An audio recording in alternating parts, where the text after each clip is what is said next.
anak-anak, hari ini kita kembali lagi bersama Ibu Nina pada mata pelajaran kimia mengenai materi senyawa hidrokarbon. Kita akan mengenal senyawa hidrokarbon lebih dekat, yaitu dengan mempelajari kegunaan dan komposisi senyawa hidrokarbon dalam kehidupan sehari-hari.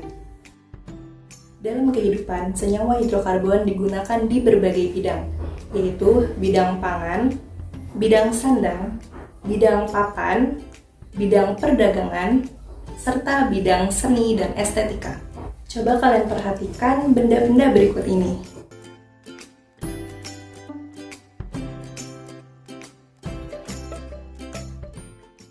Benda tersebut merupakan benda yang sering kita gunakan dalam kehidupan sehari-hari. Tahukah kalian bahwa benda tersebut tersusun dari senyawa hidrokarbon?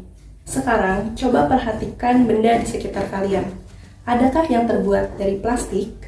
Saat ini, plastik banyak digunakan untuk berbagai keperluan. Coba kalian berikan alasan kenapa plastik ini banyak digunakan. Salah satu bahan utama plastik yaitu senyawa hidrokarbon. Hidrokarbon banyak digunakan sebagai bahan dasar untuk berbagai benda. Tetapi, hidrokarbon tersebut bereaksi terlebih dahulu dengan zat lain untuk menjadi senyawa-senyawa yang dapat digunakan. Misalnya sebagai bahan pembuatan kain, pupuk, obat-obatan, zat aditif, dan bahan untuk hiasan. Senyawa hidrokarbon yang digunakan sebagai bahan dasar umumnya berupa hasil distilasi dan cracking dari minyak bumi, seperti gas metana, etana, dan etuna, juga hidrokarbon aromatik seperti benzena. Pada video ini akan dibahas mengenai kegunaan dan komposisi senyawa hidrokarbon di bidang pangan, sandang, papan, perdagangan, seni, dan estetika. Sekarang kita akan masuk ke senyawa hidrokarbon di bidang pangan. Bahan makanan merupakan keperluan hidup manusia di bidang pangan. Senyawa-senyawa yang terkandung di dalam bahan makanan masing-masing mempunyai fungsi bagi tubuh manusia. Misalnya karbohidrat untuk memenuhi kebutuhan energi dalam melakukan aktivitas sehari-hari. Karbohidrat bukan termasuk senyawa hidrokarbon, karena selain mengandung unsur karbon dan hidrogen, karbohidrat juga mengandung unsur oksigen, misalnya glukosa dengan rumus molekul C6H12O6.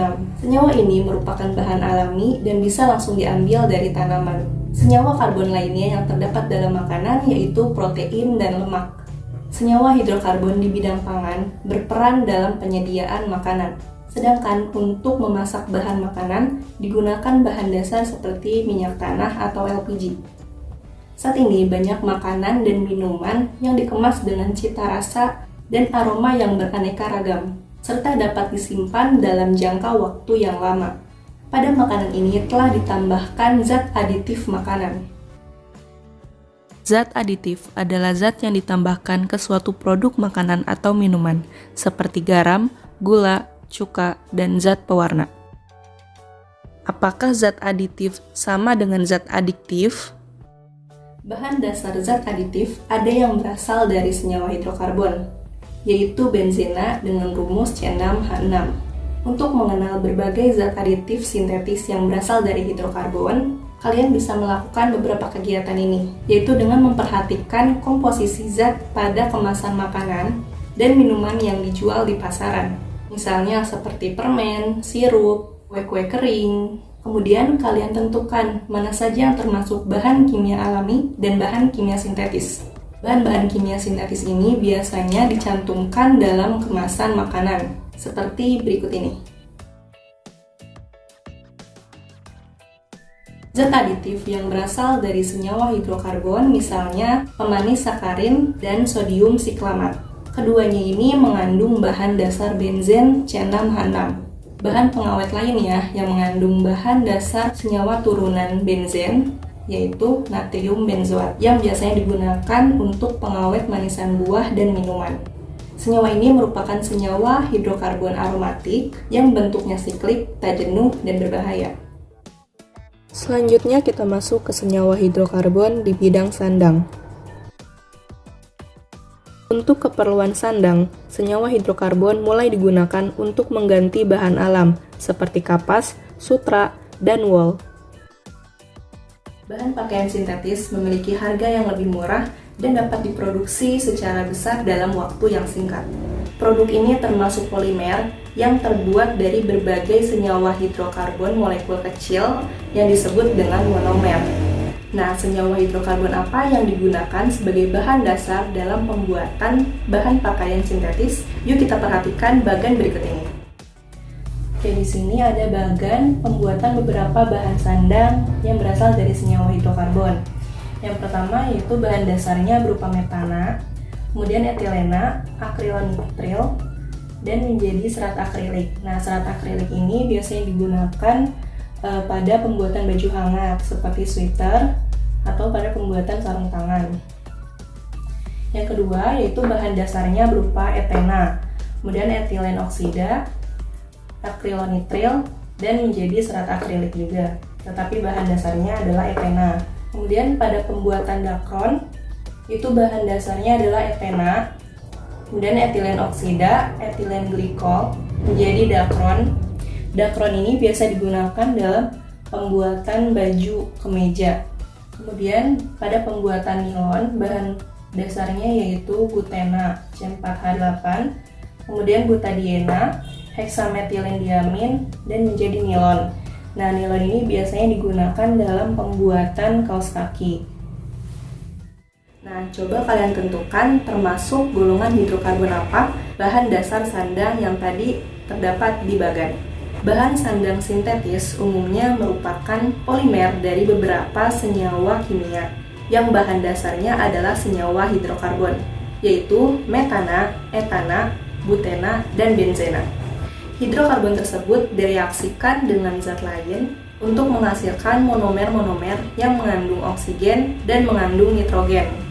Kemudian monomer-monomer itu dipolarisasikan menjadi senyawa polimer yang berupa serat atau benang.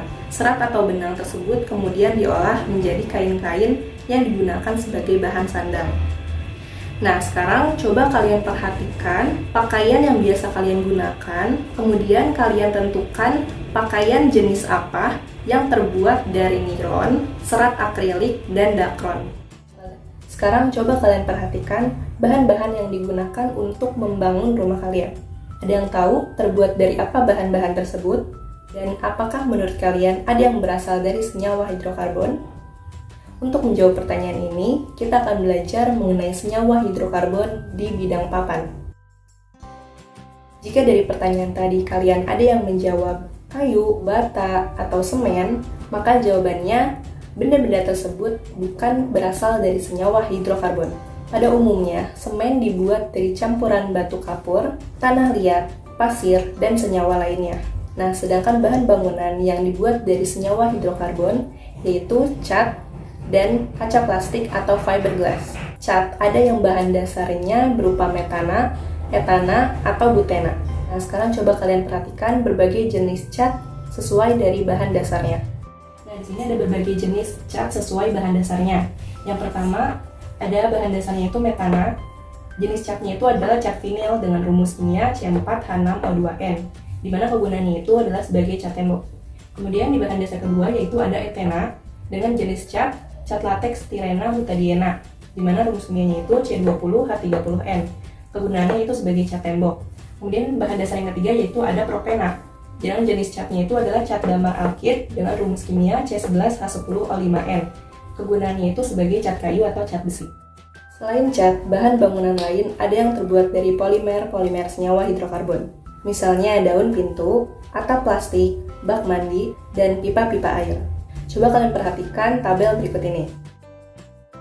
Yang pertama, terdapat senyawa hidrokarbon kloroetena, di mana jenis plastiknya yaitu adalah PVC atau polivinil klorida, yang biasanya digunakan dalam pipa air. Yang kedua yaitu 2-metilpropanoat, di mana jenis plastiknya adalah Perspex, yang biasanya digunakan dalam pembuatan kaca plastik. Selanjutnya, kita akan membahas mengenai senyawa hidrokarbon di bidang perdagangan.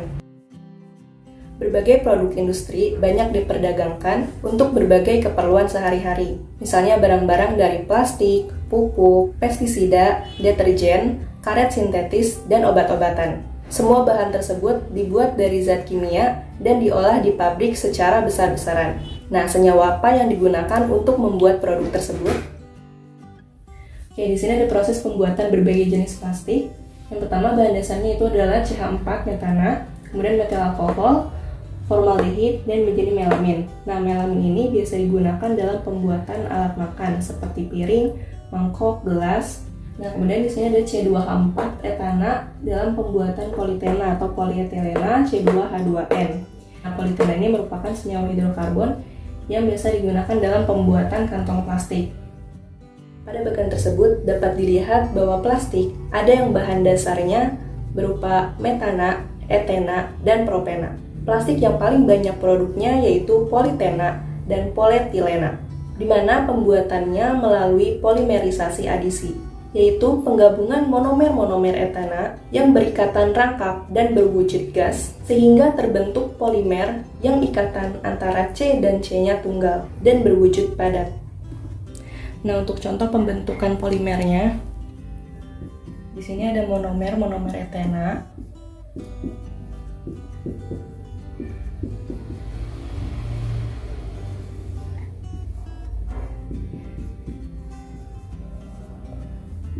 Kemudian terbentuk polimer yang ikatan antara C-C-nya ini adalah tunggal.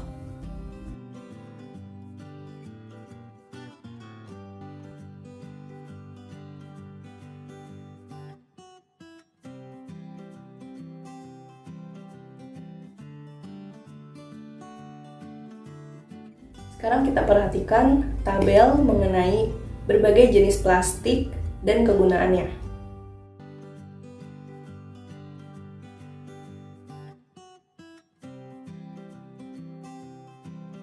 Kemudian ada juga berbagai produk industri dari hidrokarbon.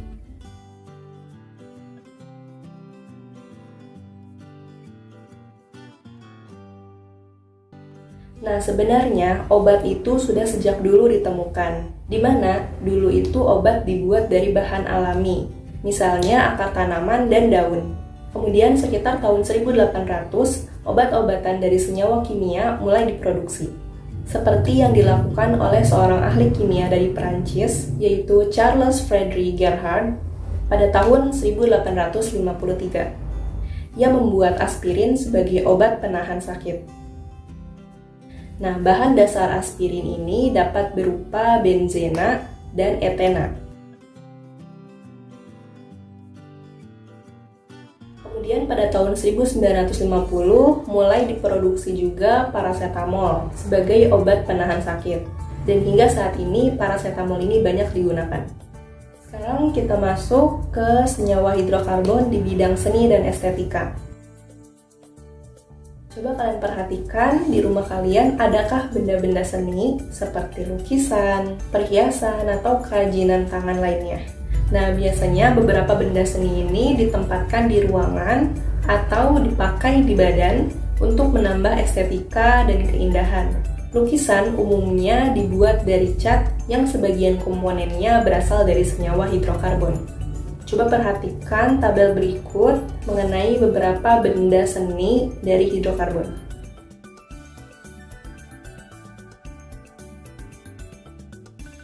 Pembuatan bahan-bahan dari senyawa hidrokarbon ini telah melewati berbagai proses atau reaksi kimia.